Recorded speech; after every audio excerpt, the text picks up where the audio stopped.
of our annual Network of Networks meeting.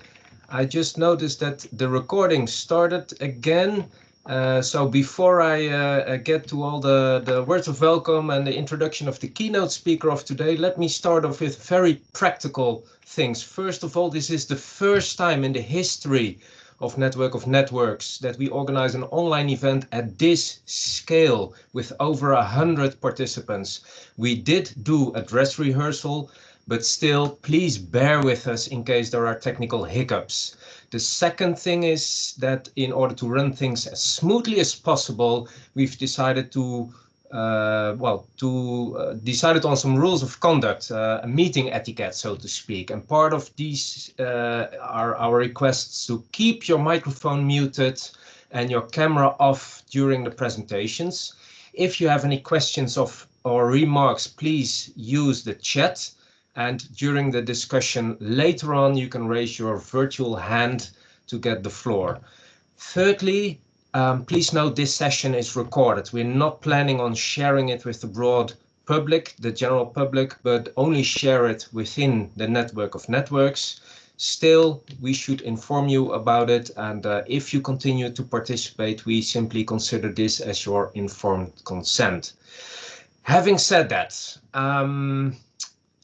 maybe I should start with the beginning. My name is Jan Hieronymus, and as a chair of the Dutch Alliance, it is my pleasure and honor to welcome you at both the keynote speech, directly followed by the webinar for VET leaders titled Reshaping Education, VET's Response to COVID-19. This is a combination session, and it's part of our 2020 annual Network of Networks meeting, hosted by the Dutch Alliance, and I'm very, very pleased to see the large number of participants. Now, it's my privilege to introduce the keynote speaker of today, Mr. Joao Santos. He's Deputy Head of Unit for the European Commission at the Directorate General of Employment, Social Affairs and Inclusion. More importantly, he's also one of the most prominent advocates of vocational skills and lifelong learning and how they contribute to the development and prosperity of the regions in Europe. He is relentlessly promoting and supporting innovation and excellence in vocational education and training, and therefore I'm very delighted that Mr. Santos is here with us today. He will share his vision on Centers of Vocational Excellence, a recent initiative from the European Commission to boost sustainable competitiveness, resilience, and social fairness for all. And before I give him the floor, let's watch a short animation video about this initiative. Just hold on a second while I share my screen. Where is it? This one. Hopefully you can see it. Here it is.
So, back at this session again. I really hope you will enjoy the informative and inspirational keynote. Joao, the floor is yours. Go ahead, please. Thank you, Jan, and good afternoon to everyone. Thank you very much for inviting me. You know, we are extremely busy at this moment because the Vocational Skills Week, the 5th edition of the Vocational Skills Week, is running right now. We've just started a few minutes ago the meeting of the Directors General for Vocational Training from all over Europe to decide on the future policy context on VET for the next years, for the next decade. And I was invited, and thank you very much for giving me 15 minutes to come and explain to you what we are doing with the Centers of Vocational Excellence. I could, tell you a lot of things that have developed through this year. We had the skills agenda, we had the proposal for recommendation on VET as well in July. We have recently adopted also a communication on the European education area and the Digital Education Action Plan. So it's a succession of initiatives in the area of skills that have come up this year that would take us a whole day conference to deal with, but I'm going to just concentrate on the Centers of Vocational Excellence. Jan, can you just confirm everything is okay? You're hearing me well? You can see the presentation, right? That's correct, Joao. Yes, perfect. Everything is fine. Good. I see your face. I don't see the presentation as of yet.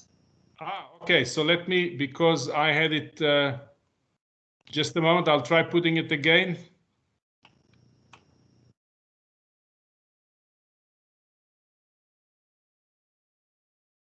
Can you see it now?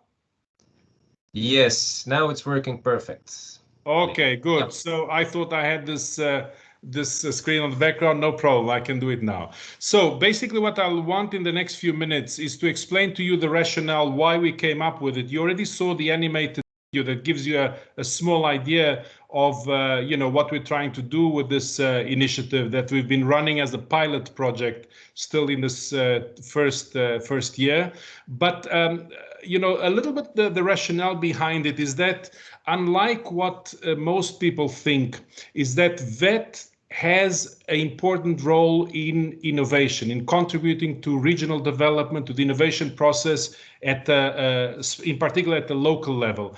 And there's a Finnish professor that a few years ago conducted a study in which he basically, this is the way usually it is defined, but there's science-based innovation, which is basically a government or a company getting millions of euros, launching a project with the best brains in a certain sector. They go into a remote forest and they are there researching, and then they come up with something brilliant. This is the traditional way of doing innovation. I mean, in the past decades, maybe it was like that.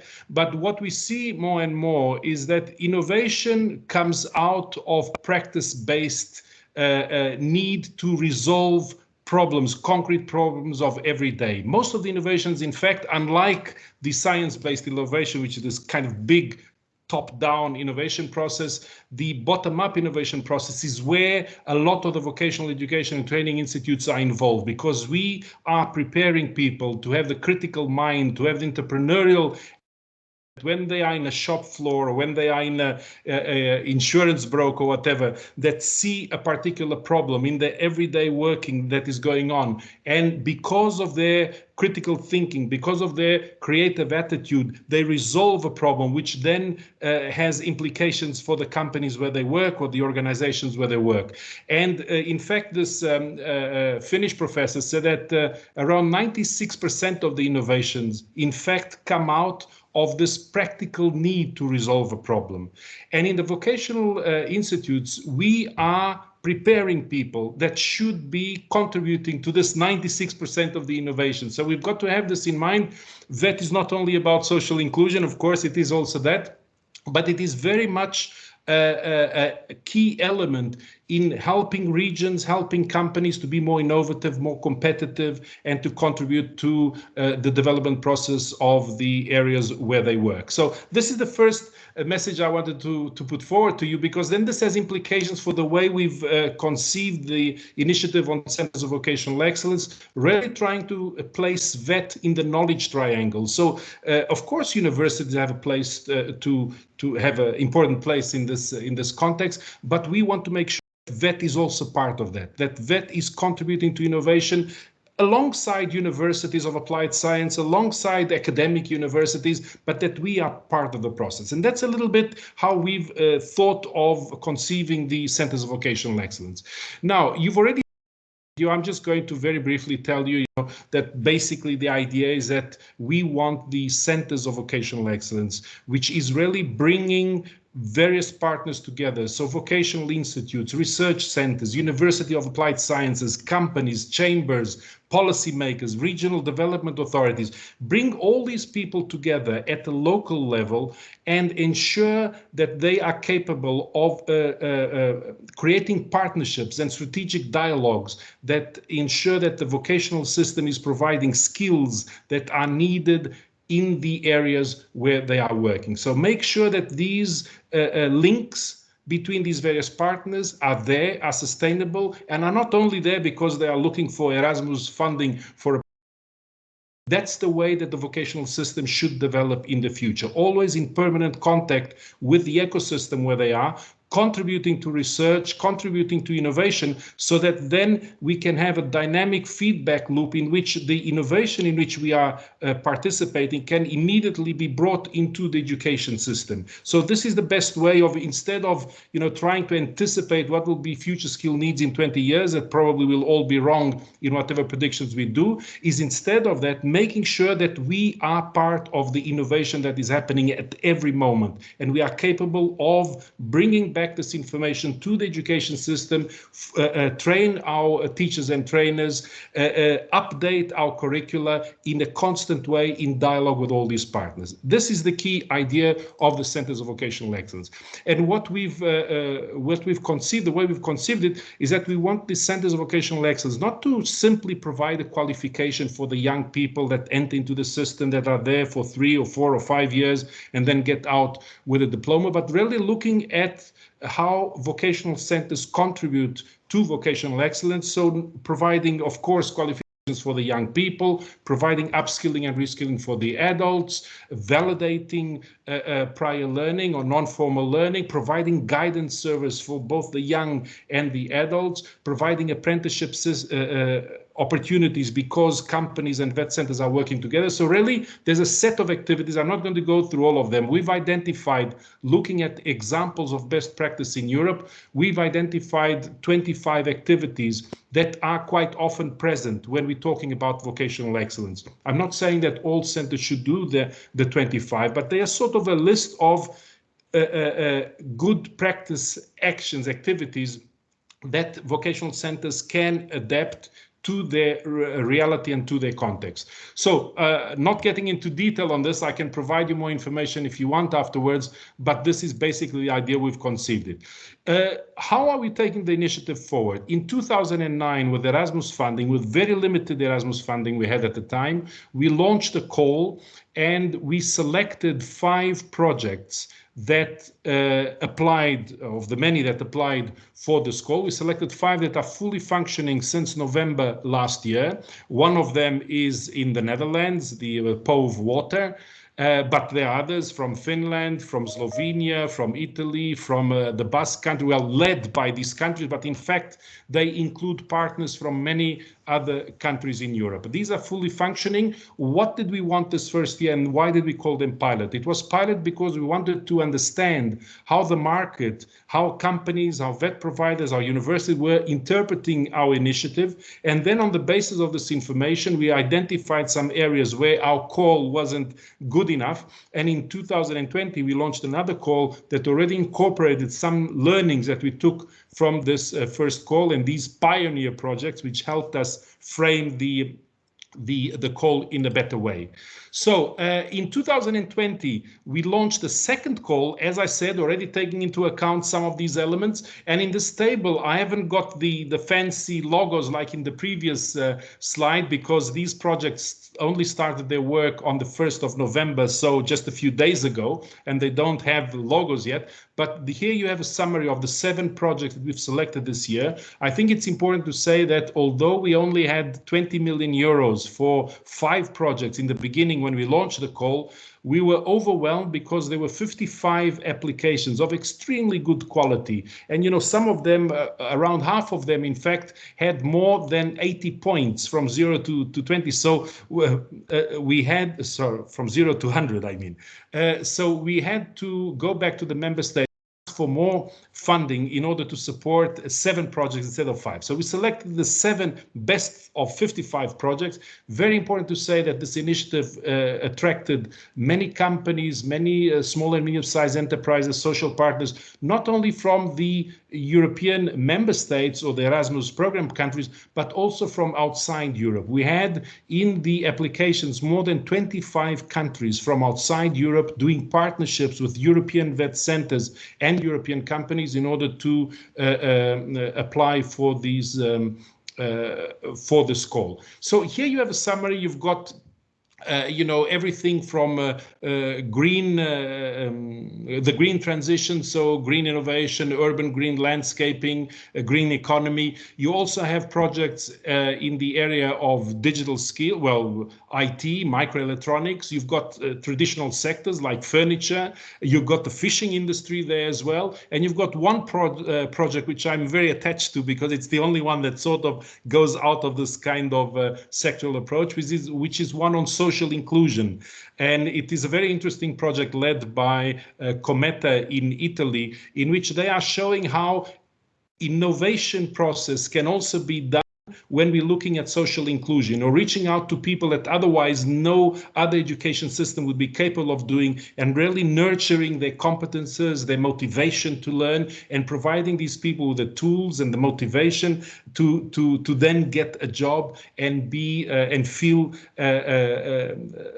that they participate in active life in society. So these are the 7 projects that are started running this year. As you see, there are partners. There's an immense number of partners in each of these coves. I would like to mention that because we are speaking to an organization in the Netherlands, although I know there are partners from many other countries, of the 7 projects we selected this year, you see it's this blue part you have in these columns.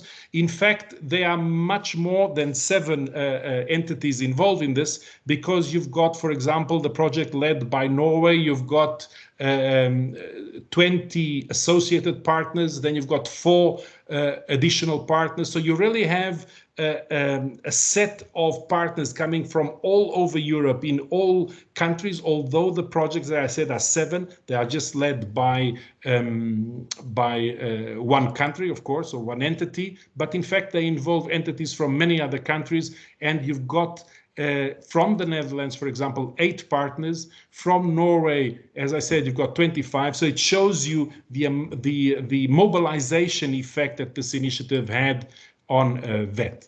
Now, to finish my intervention, and then I'm open for questions if you have any. I know that Jan told me to be very short in this, so don't be surprised that I'm rushing through it, is that we are not only providing the political input, so launching the initiative, which has a political objective of improving the way we do business in VET in Europe. We're also providing funding through Erasmus+, but we're also making sure that the structural funds, the European Social Fund, the ERDF, and even InvestEU are all also available to contribute to initiatives on centers of vocational excellence. And a third element of what we are doing, so policy, funding, but also support services. We want to nurture these projects, give them all the conditions to be successful. So we are creating a set of support services that have 3 basic hubs. One, which is Knowledge Hub, where we're going to develop research to support this movement on vocational excellence. There's another hub which we call capacity building, which is basically putting partners together,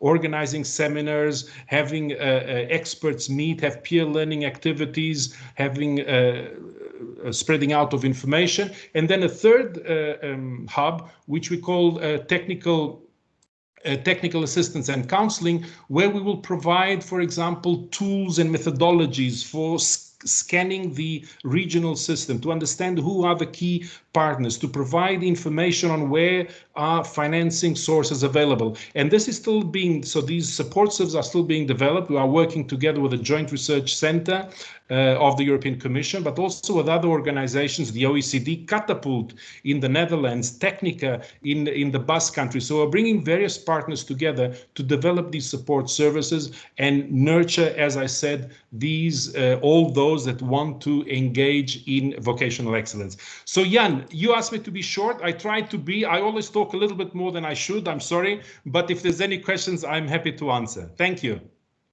Thank you very, very much, Joao. It's really wonderful to hear you talk so passionately on about the centers of vocational excellence and how they foster a regional skills ecosystem.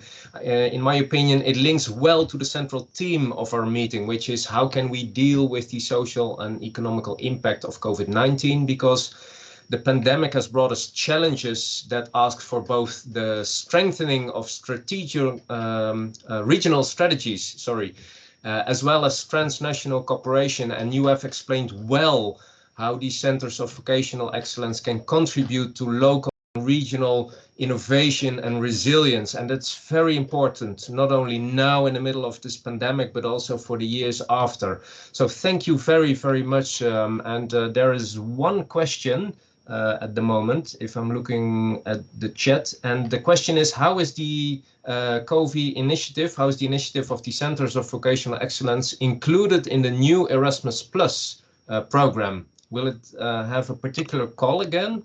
Good Excellent. question. Thank you very much for that question, because in fact it is an area that I did not cover. Yes, the clear answer is yes. We've managed to have in the new Erasmus program the Centers of Vocational Excellence will not be a sort of a marginal call that we have sometimes once in a while, but it will be an integral part of the new Erasmus program. Of course, as you know, the Erasmus program is still being negotiated with the Council and the Parliament. We don't know what is going to come out, but things are going, I can just say that things are going relatively well, and we hope to have a political agreement with the Parliament and the Council very soon. But the good news is that the Centers of Vocational Excellence will be a key activity within Key Action 2. So every year there will be a regular call, and that's a given for the next 7 years, if the Parliament, of course, and the Council agree with our proposal. But what we want is to have every single year a specific call for Centers of Vocational Excellence in the next 7 years, which will have the basic characteristics of what was the call in 2020. So projects running for 4 years in principle, with funding from the EU side of around 4 million euros. And we hope that the next call will already be in the month of December. We really don't know, because it depends very much on the negotiations with the member states on the multi-financial framework for the period 2021-2027.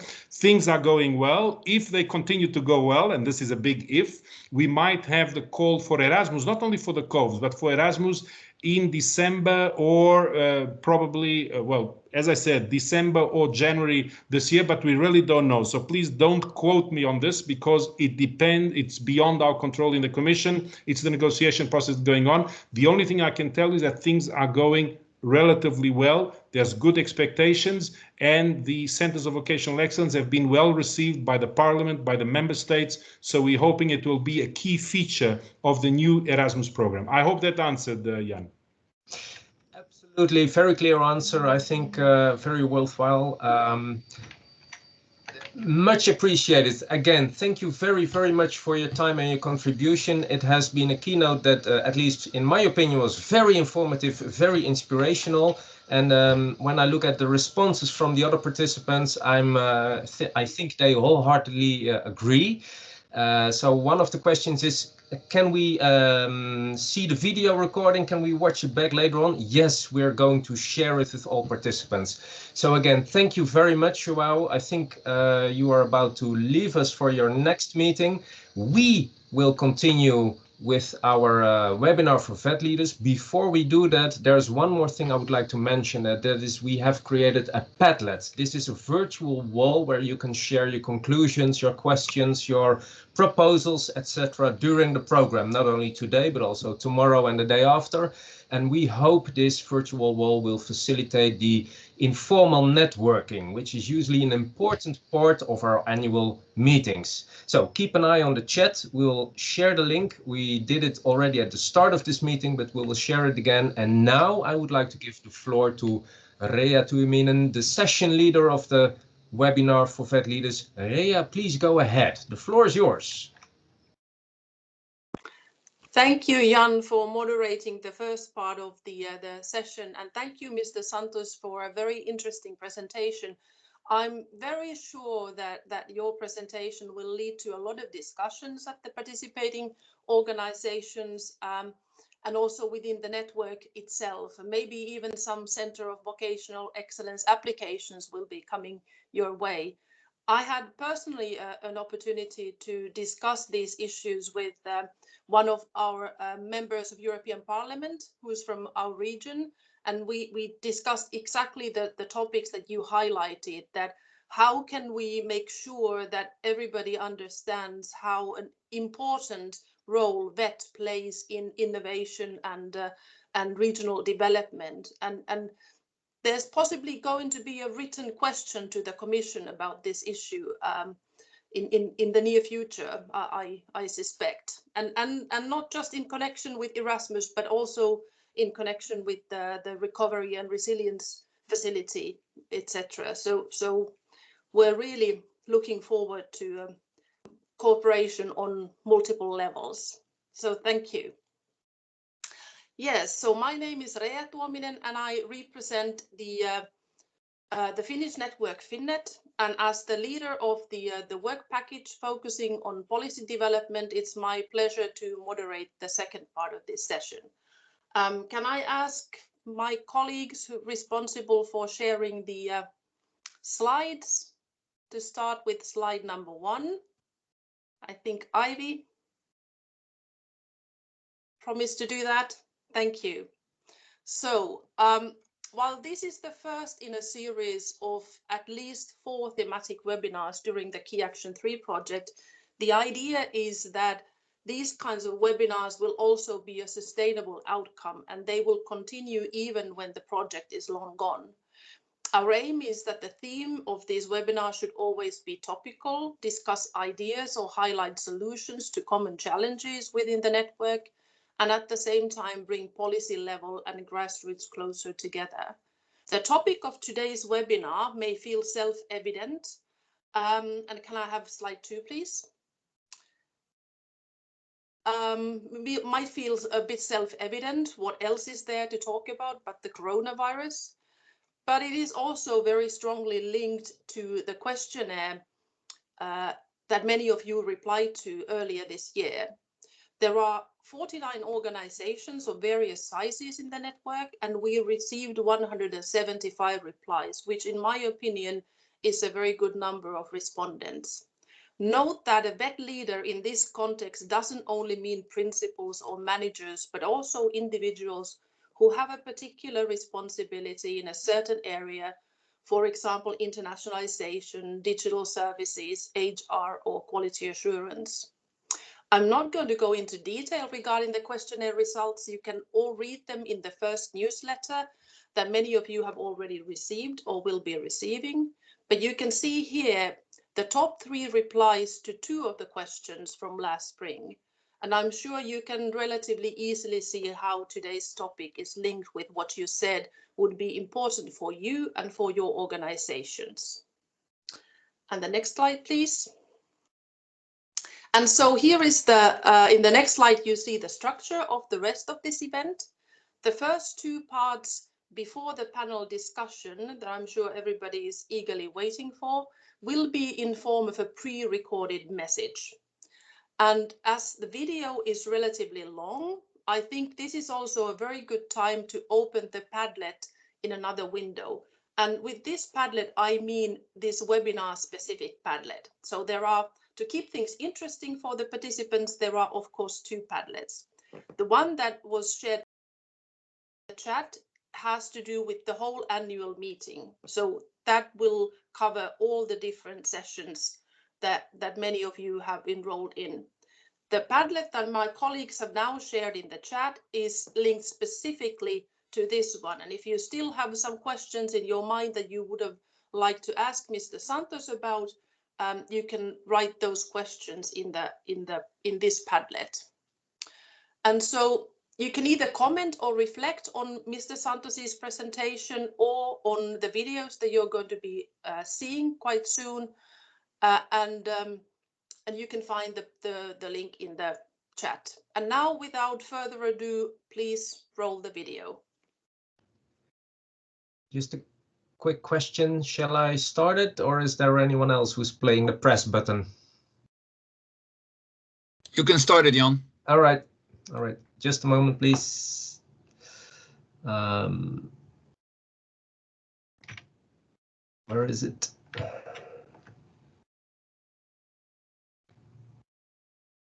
I can't seem to find it. Sorry. Otherwise, I will try. Yeah. Has it ready?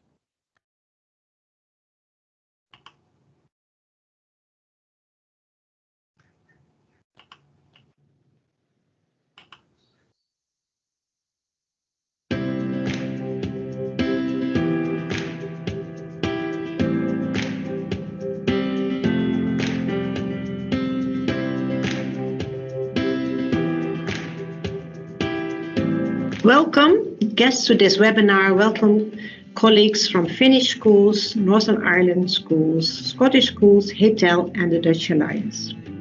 A short introduction to this network of networks, an international group of VET leaders and VET staff aiming to cooperate for international activities for our students.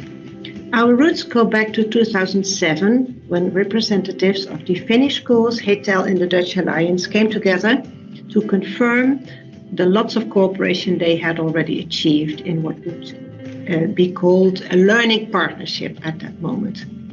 The definition was not just another group of schools who like to work together, but to have a group of very experienced schools to make a high quality of staff mobility and student mobility. In 2015, this group was extended with the Northern Irish network and the Scottish network. But our way of working was continued, grassroots approach, high quality, and a kind of preferred partnership together. And now we are in 2020. Where do we stand? We have 5 networks, we have 49 schools, and we have altogether more or less than 400,000 students that benefit from our cooperation. The network of networks provides us a very worthwhile source of expertise and contacts, trustworthy VET partner schools. The results, for instance, in the last that we have had 88,800 outgoing student mobilities, and we had 2,700 outgoing staff mobilities. And altogether we had 41 collaborative projects together, which shows that there is a lot of cooperation and a dense system of cooperating between schools. The webinar of today is related to our joint KE3 project, Network of Networks, which is directly funded by the European Commission. It's aiming at building strong connections between VET schools in a grassroots approach. It brings us the opportunity to strengthen and to reinforce our cooperation and our relationship. 2020 has brought us all a lot of challenges and a lot of interesting times. In this perspective, Network of Networks supports us to meet, to build virtual mobility in order to keep the international perspective for our students alive and maintain our connections. This webinar enables us to look ahead behind COVID times, to anticipate our European strategy and opportunities ahead, like the European School, like lifelong learning, and like the new Erasmus program for 2021 until 2027. So join us in this road and let's keep building connections. We hope you appreciate our webinar and look forward to meet again. Bye.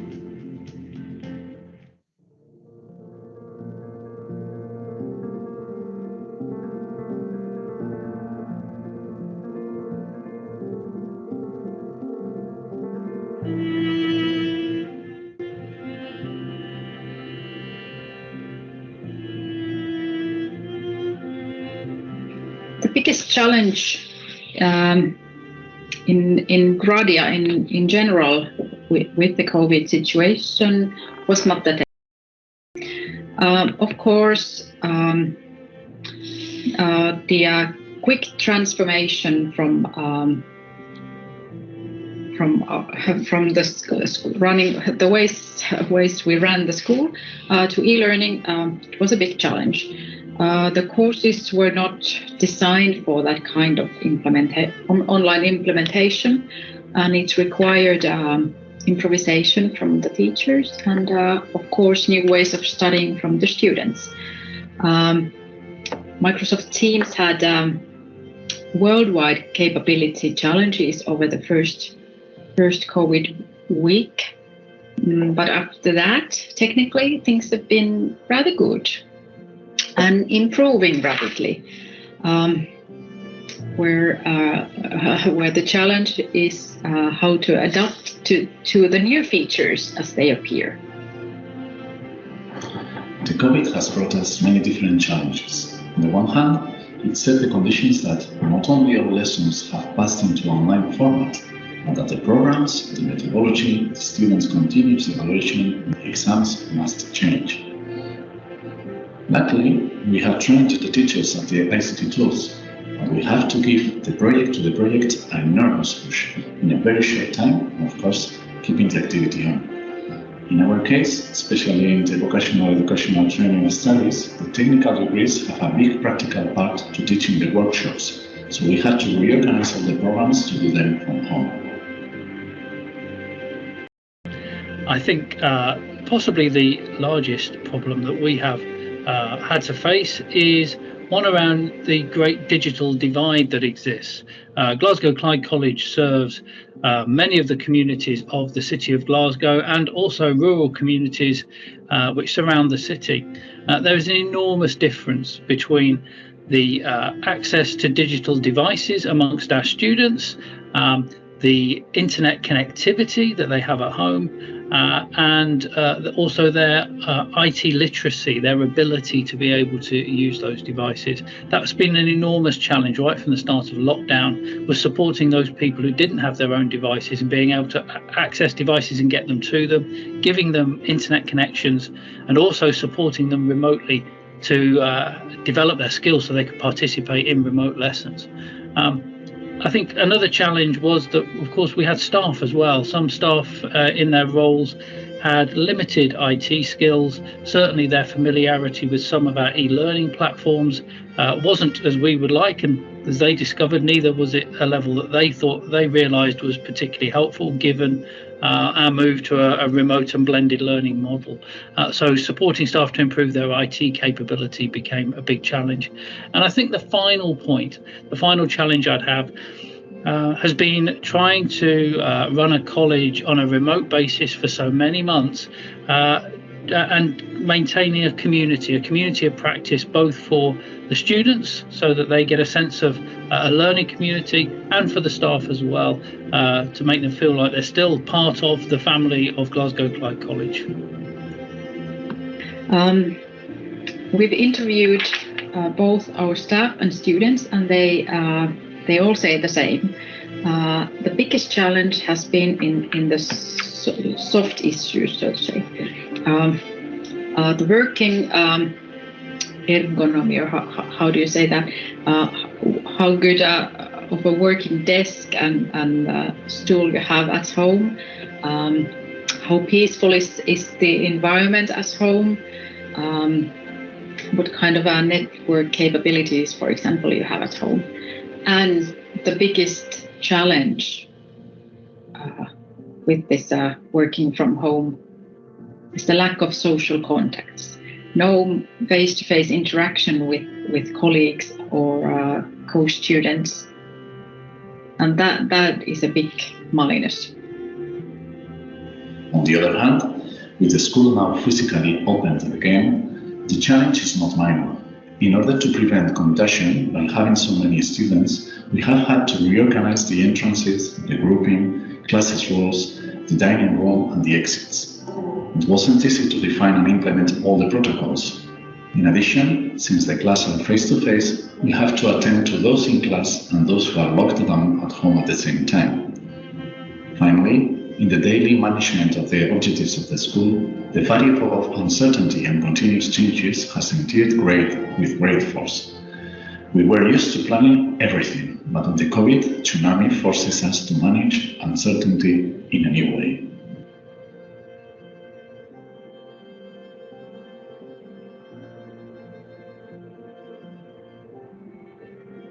Of course, without a doubt, the greatest one is the opportunity to update and give a boost to everything related to computer tools, both in relation to video conferencing as well as teamwork tools and the digitalization of all materials in general. In this sense, the schools have taken a giant leap forward. We already had most of the tools, but some of the teachers were more reluctant to use them in class, and now that there's no option, everyone has made a great effort to coach them up. But it has also given us the opportunity to manage change more quickly, to realize that reality is changing faster than we thought, and that we have the capacity to adapt, and that we have to take advantage of it. I think there's been some really interesting opportunities that have arisen as a consequence of the pandemic. Now, notwithstanding the awful situation that we have all been in, one of the benefits has been the rapid acceleration of our e-learning program. We had some ambitions to greatly roll out and improve the use of e-learning approaches for all of our students. And of course, in March, when the UK went into lockdown, all of that was thrown into sharp focus, and we had to move over to using exclusively digital and remote methods. Quite luckily, we'd rolled out a few months before that a new strategy around e-learning, use of e-learning technologies, and we're preparing to transition from our existing virtual learning environment to a new, much enhanced virtual learning environment. So the lockdown as a consequence of the pandemic really did give us a kick to be able to really move forwards with that transition to e-learning. And I think that would also be another opportunity that we've had. Teachers who have done an astonishing job in making sure their classes remained engaged have had to come up to speed with some new technologies, not just our VLE, but using video, conferencing facilities, and they've really used the opportunity to experiment and to share practice and to really push themselves out of their comfort zones to provide a learning environment that is as engaging and as stimulating as they possibly can for our learners. I don't underestimate how hard that's been for them, but I do think that when we eventually return back to campuses and back to the old model of teaching and learning, actually the new capabilities that staff will have will greatly enrich the learning experience for our students. For digital services, this has been a sort of a proof of concept period. Things that were definitely not possible to do online were done online. We got rid of some old habits and got some belief in our own skills that we are actually able to change plans, change the ways that we've been doing things for years. We can be flexible, we can improvise and still do rather good. The atmosphere from our perspective has been very positive. Sort of we're in this together and we can do this.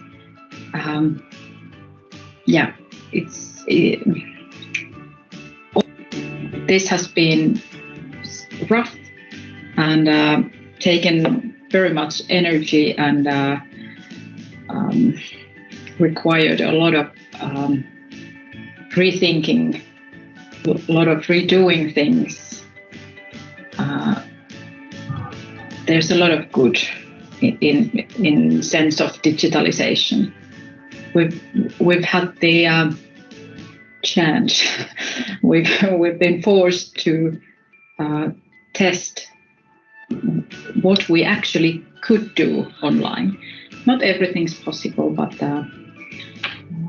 many things you can do online, and there are different ways of doing those things.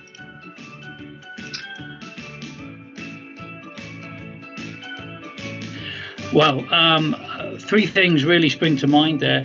One was a huge investment by the college in staff development, continuous professional development activities delivered online. Immediately we went into lockdown in March. Our e-learning team and our college computing team went absolutely into overdrive, running sessions from the most elementary basic IT sessions for the staff to help them to come up to speed with some of the technology they were needing to use almost with immediate effect, through to some advanced practitioner training as well. The take-up amongst the staff was incredible, and throughout the whole of the period since March, we've run regular staff development online sessions, and participation has been way beyond our expectations. People really have a thirst for that learning. Secondly, we decided to be proactive in this space because what we knew was that in the face of this unprecedented challenge, there'd be a huge amount of innovation and creativity shown. So the college has an in-house research and development team. They were deployed to look at both novel teaching, learning and assessment activities and work undertaken by our non-teaching support staff. They have harvested great practice from across the college. They've curated that into an online repository of case studies. And we've also then used that as part of our CPD training to then share those case studies and that best practice with staff from right across the organisation. That has been an unrivaled opportunity, really, as there is so much experimentation going on to then find things that work and then get that across to people right over the organisation. Finally, and my third point, we tried at the start of this academic year to give people the gift of time. We started the academic year late. We gave them 2-3 weeks of additional preparation time. That was certainly gratefully received by the teaching staff. It gave them time to be able to do more transition and get materials ready. I think towards the end of last academic year, it was really an emergency situation as we got thrust into lockdown, and to make the best of it, start of this academic year, we had to make sure we were prepared to provide a really engaging curriculum, and giving the staff that little bit of time certainly has helped them. And what we're trying to do now throughout this current academic year is to find smaller chunks of time that we can reduce down when teaching is happening, to allow staff to reflect and to prepare their materials ready for the next block of learning. I don't think anyone can underestimate just how challenging it is to prepare and deliver in this blended model, and we need to recognise that in the workloads that we give to our staff. How have we helped our staff? We in Gradius Digital Services, we are 30 people. I have 5 people working in IT help desk, supporting by phone, email, service portal, Monday to Friday business hours, and that's sort of a more traditional IT support. I have another 5 people working as more of a pedagogical support for teachers. Also supporting by phone, email, arranging week meetings, having online training events,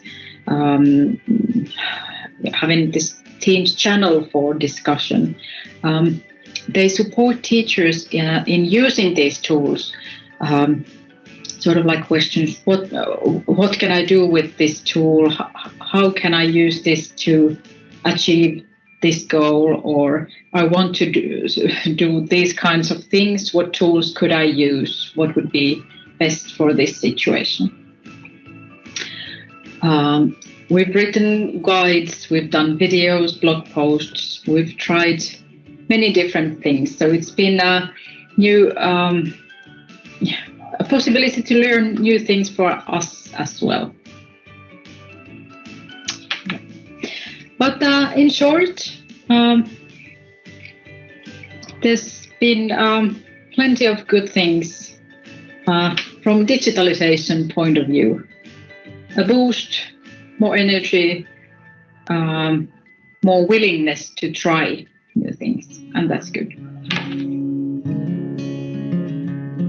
In the early days of the confinement, the management team and pedagogical team of the school made a series of video tutorials about how to use the tools we had, so that everyone knew the different options they could use in their online classes. We opened several channels for detailed information. We put on some forums so that all the staff could share their experiences and the new tools they found. After that, in July and September, before starting the new school year, all the staff of the school received more specific training on tools and methodology. In addition, we structured the first week of the academic year so that all the new students knew all the communications tools and procedures that we are going to use in case of getting locked down.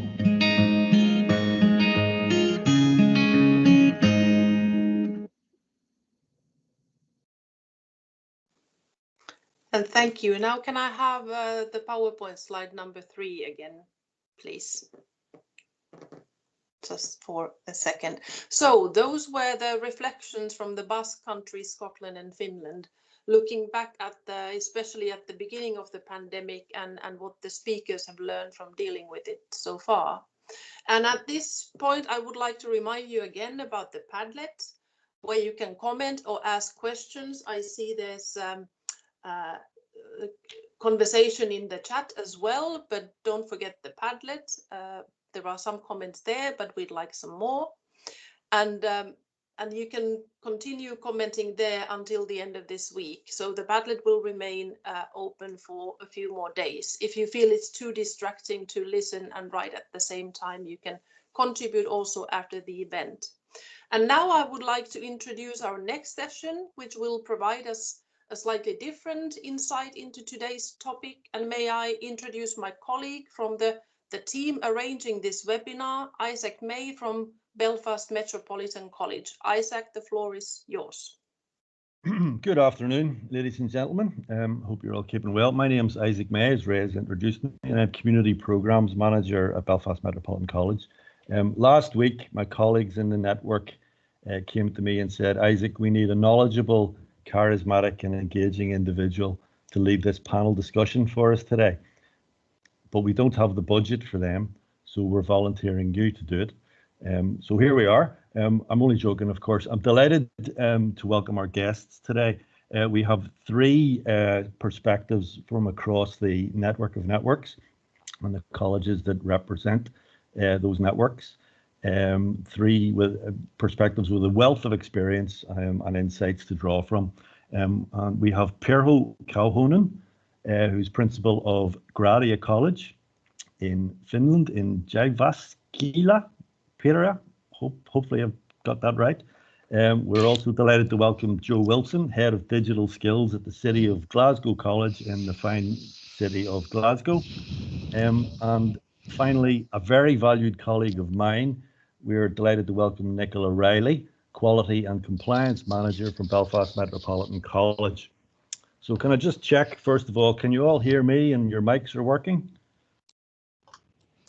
Yes. Yeah. Okay, great. I suppose I'd just like to start by asking our panelists to tell us just how long they've been working in the field of vocational education and training. I'll start with you, Nicola. Okay, Isaac, thank you for that. My name is Nicola Riley. I am the Quality and Compliance Manager for the Centre of Skills and Apprenticeships with Belfast Metropolitan College, and I have been in that position for the last 5 years.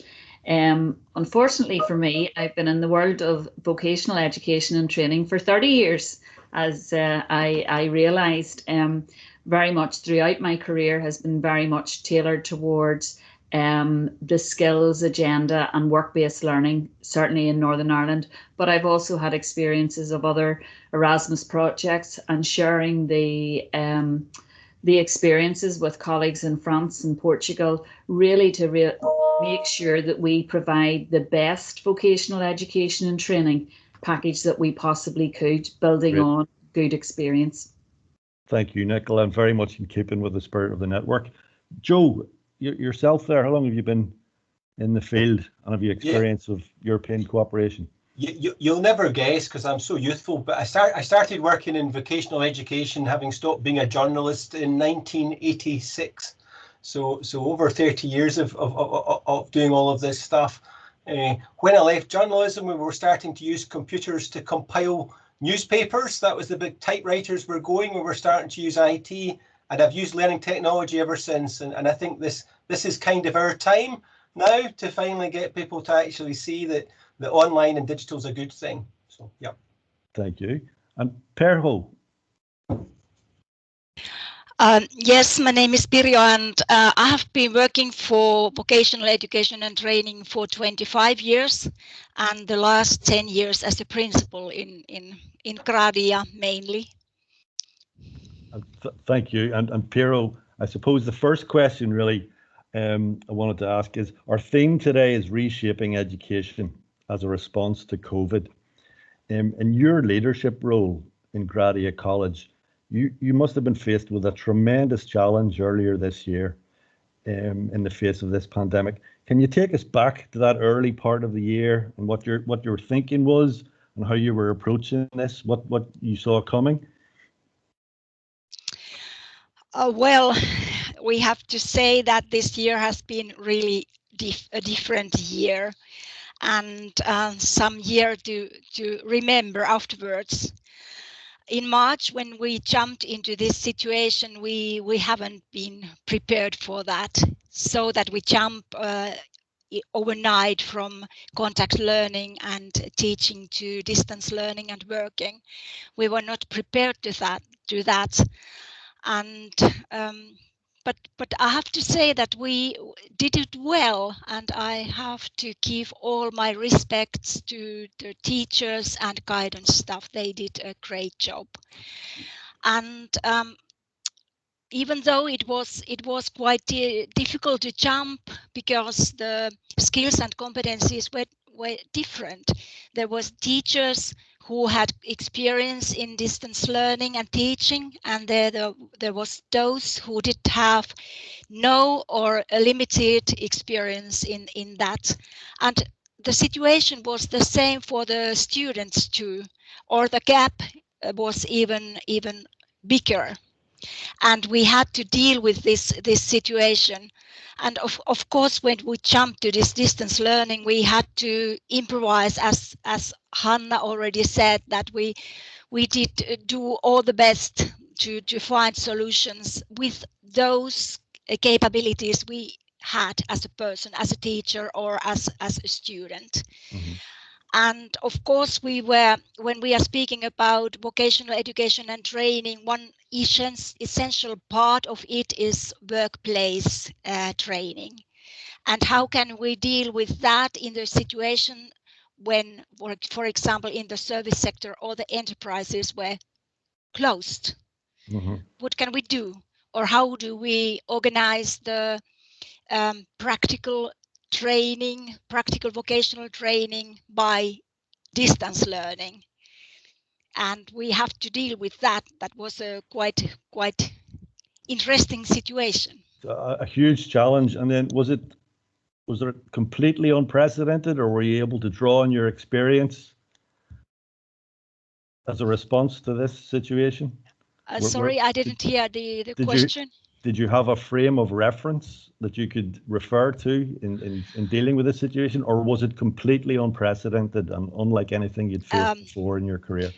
Well, we have done some kind of development projects with this digitalization. So we didn't start it from the point zero. And we have, for example, those generic studies, we had already e-courses for that, e-learning courses, so that helped a lot in springtime. But and that was some kind of reference or some kind of experience that we had already, and there were teachers that had this experience, so we could rely on that experience. And because of that experience, all the other teachers who didn't have so much experience or none of it could have peer support from other teachers, which I find that is really good thing, and we were really done a good job with that. Okay, thank you. Joe, turning to yourself there, leading this move online to online learning, blended learning, virtual learning environments, however you wish to describe it, this was a completely critical part of the response. And I see you've been posting some documents which will be of interest to the audience and reference points. But could you talk us through those early days in City of Glasgow College? How did you keep students engaged with learning? So first of all, it was literally, and it would be the same for many of us, it was really an emergency response. I think we got wind that we might be moving to remote learning in about 2 weeks' time. So just when we started planning, we were told, no, you haven't got 2 weeks' time. You have to be out of the college the next day. So we literally got like 4 days notice. And at that point, it was really just that whole bit of making sure that the teaching staff and my own staff had laptops and things, so that actually we could go and start remote working and start delivering. And we started that, and then we immediately started stripping out, and I hope we get all the stuff back, but we immediately started stripping out libraries and workshops and various other things to make sure that learners, because closing the digital divide was the big thing in Glasgow. Basically, we've got a City of Glasgow College. If you have a look at it, it's a magnificent new build, really well equipped. We did laptop loans for people coming into the library to use in the library, but we didn't really have loan schemes for people to take computers home. Well, that changed very quickly. We're now busy lending things out to people, and we've just bought 1,000 new laptops for the start of this session to make sure that our blended approach is supported appropriately, and both with laptops and with MiFi or dongles as well, because there's a number of households in Glasgow that don't have access to Wi-Fi, so we have to give them, and of course the libraries are closed or have been closed, so no longer could you say to a student, here's a laptop, you can go to a coffee shop or you can go to a public library and you'll get Wi-Fi. That didn't apply either. So we're now handing out laptops and giving people internet access as we go along too. Not for everyone, but for the learners that need it. And that's how we did things. And we did it as an emergency response. And then I shared some of the things that we've done now to make it embedded. So we've only got students coming onto site now when they're doing practical vocational exercises that you can't do at home. You can't build a brick wall easily at home, and you can't demonstrate a range of hair cutting styles, and you can't. So when learners need to do that, we bring them and their teacher onto the site. But apart from that, we're still very much working remotely now. I'm just picking up on that point, Nicola, from your experience. With the best will in the world, as Joe's saying there are certain things that you can't do remotely online.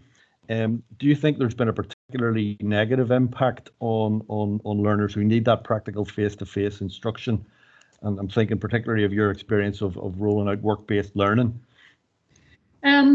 I think absolutely, Isaac, as you said there, it was very much an immediate response. And for a lot of learners who are involved in work-based learning, and particularly practical skills, that's the bit of their course that they enjoy.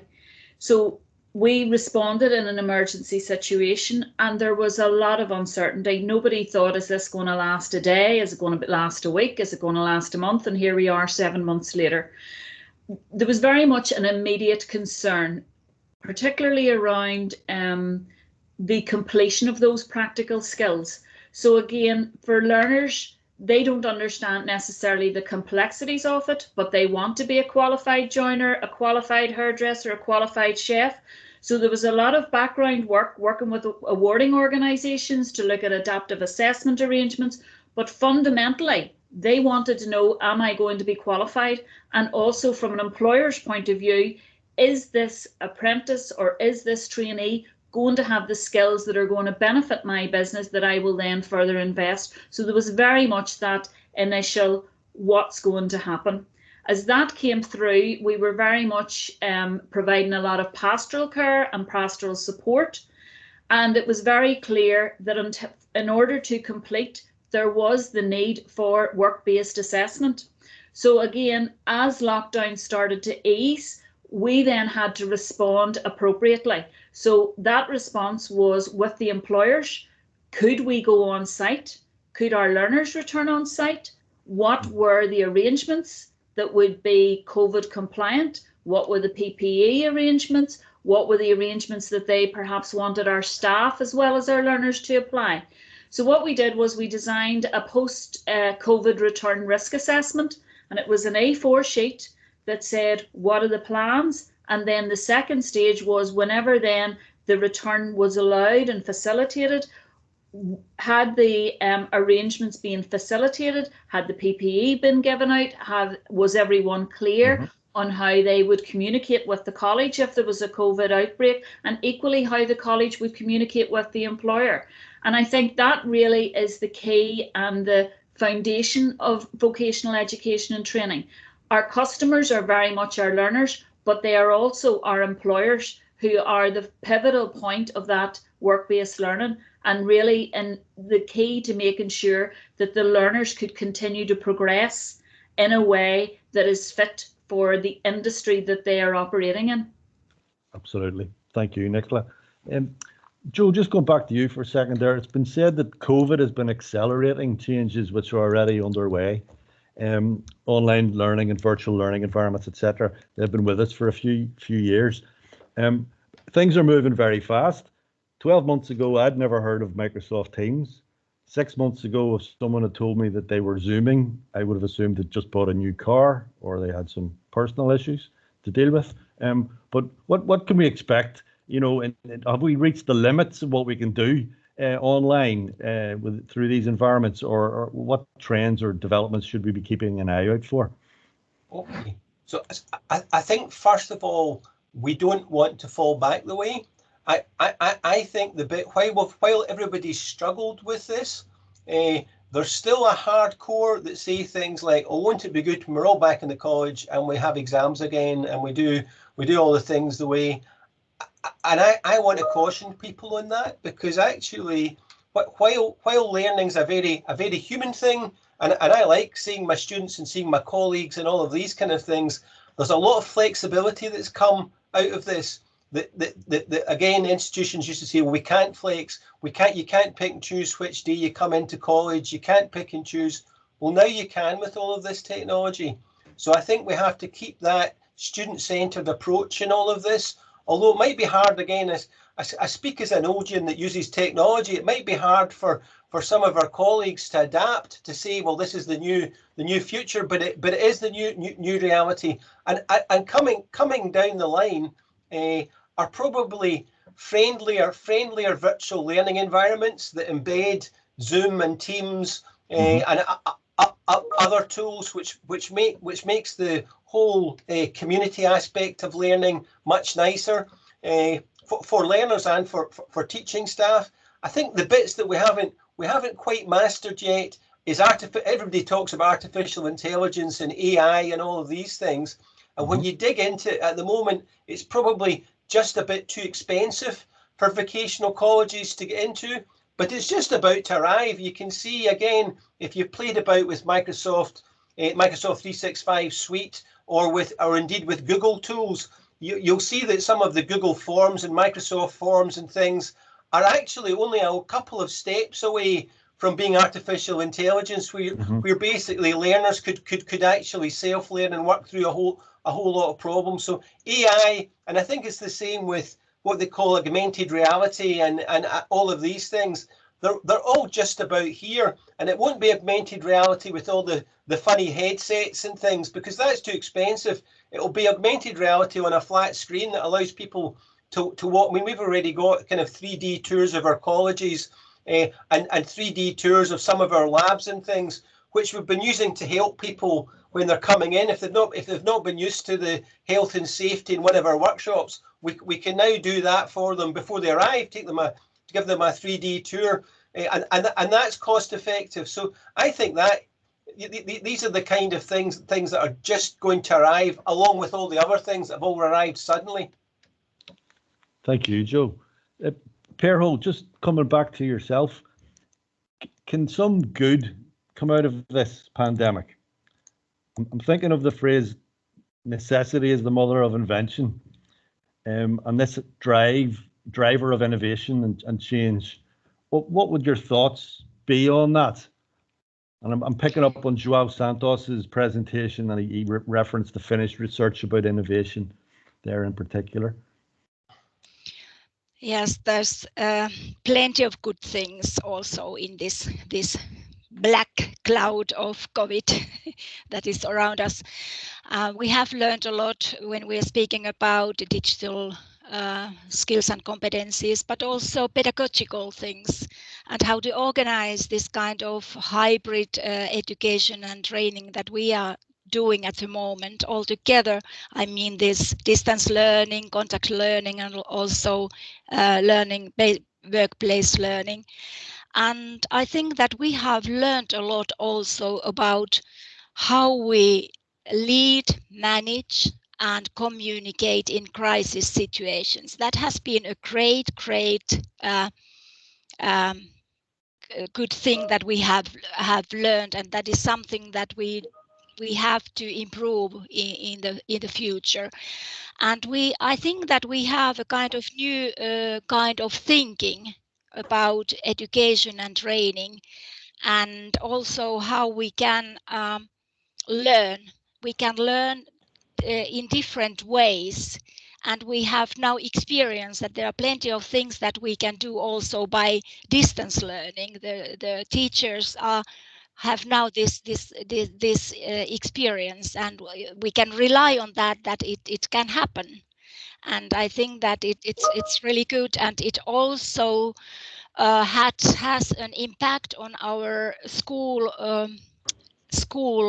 premises. How much do we need classrooms? How much do we have other kind of equipment here, or what we can use together with the working places, or what we can do also online? This all is really good thing. And also I think that this kind of seminars that we are now having online, when we can't even travel, but we can share our experiences through this kind of webinars, and I think that we will use them in the future too. And just picking up on that point, with everything that's happened this year, do you still see a place for the international dimension of vocational education and training? Staff mobility, student mobility, will it come back? Will it look different? Definitely, we will have international activities all together, and I'm really happy about this network of networks partnership. And well, there will be changes, of course, but it will happen. We will still have student exchanges, staff exchanges, and we will have also new kind of ways how to cooperate by distance working. And I think that we have new ideas for how to share projects online. And I think that we have to find new ways, and in some months or someday we will also travel. I'm pretty sure of that. Okay, so we've got some good news on the horizon by the looks of things. Nicola, your thoughts just on the international dimension of vocational education and training, and what we can learn from each other, what we can share. Value in this approach?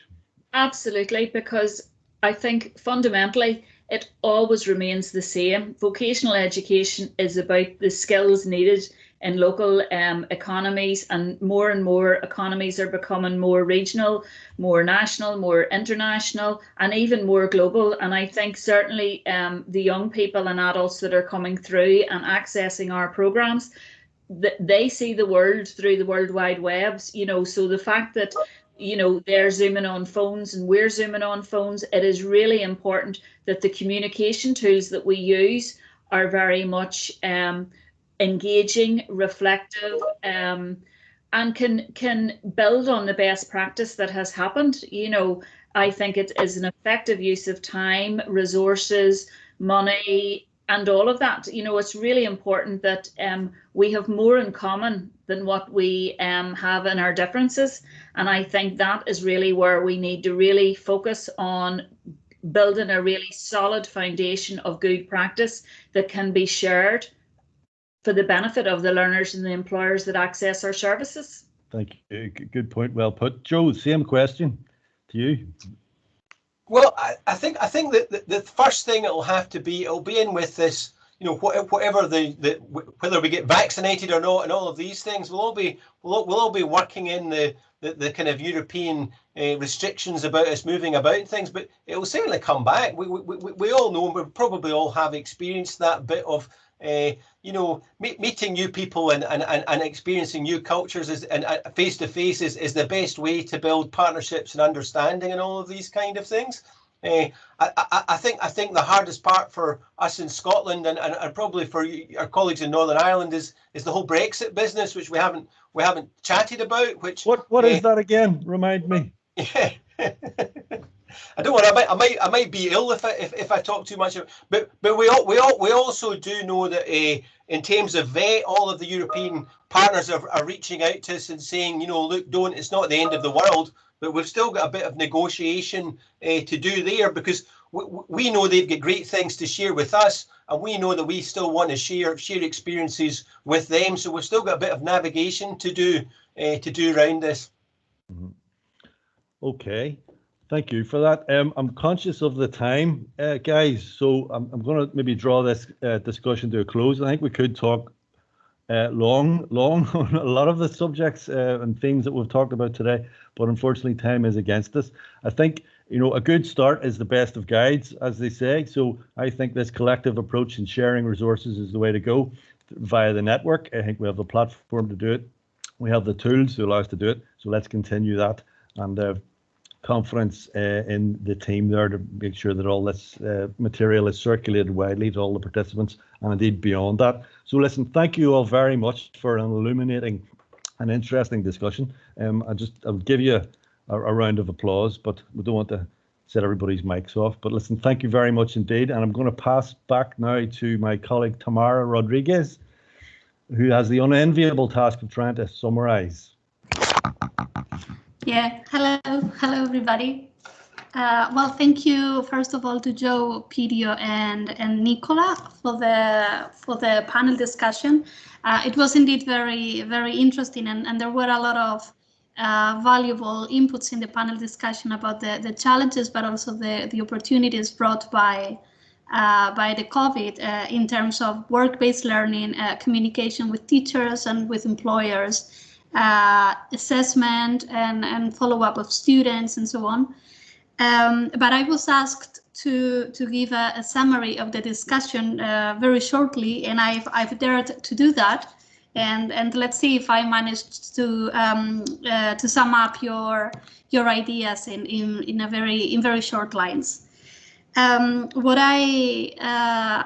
What I came up with is with the idea that the COVID forced us all to take a kind of leap of faith. Nobody was prepared for it, and it was like a surprise exam for teachers and for students. It was the time to gather all the resources, technology, digital tools, digital competencies, innovative methodologies that were maybe already there, but probably underused because we hadn't felt the breath on the back of our necks so clearly before. And this has somehow sped up the transformation of vet colleges. and hopefully also a readiness to face the challenges of a digital world.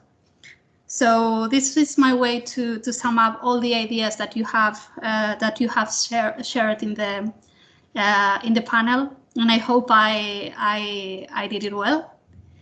And well, before giving the floor to Rhea again, I would like to remind you about the webinar Padlet that we have created. I saw that there were some comments already there, but as Rhea said before, it will be open until Friday. So maybe after the panel discussion, you will have some ideas in your mind as well that you would like to share with us, and we would be very delighted to have access to them and to include them in the webinar. So thank you very much to everybody. Thank you, everybody. Can I still have the slide number 4, please, up before we let people go? And if we can share the link to the poll. Before you leave, we would like you to contribute to the theme, selecting the theme for the next webinar. So, so please go to the chat. There should be a link there to the poll about the next webinar theme. And so, as you see, we're still learning how to organize these webinars, although we have had a huge bunch of experts and professionals doing this, but we're not yet quite experts in webinar arranging. We can, you know, blame it on the commission guy maybe, but I'm happy that so many of you were able to stay until the very end. So this concludes now the first, but most definitely not the last webinar of the Network of Networks. And it's also a start of an era, hopefully, where the network will be hopefully even more easily approachable and transparent than before. You can contribute to the next webinar or the next webinars and the newsletters by voting in the poll, and also writing and commenting in the Padlet, as said. And I would like to thank all the participants, all guest speakers, my fellow teammates who have worked hard to make this first webinar happen. And like I said, none of us are professionals in the webinar arranging business yet, but I believe we will be after the end of the project. So for now, it is goodbye. Thank you. Have a nice evening, and please enjoy 2 more days of annual meeting events. Bye-bye.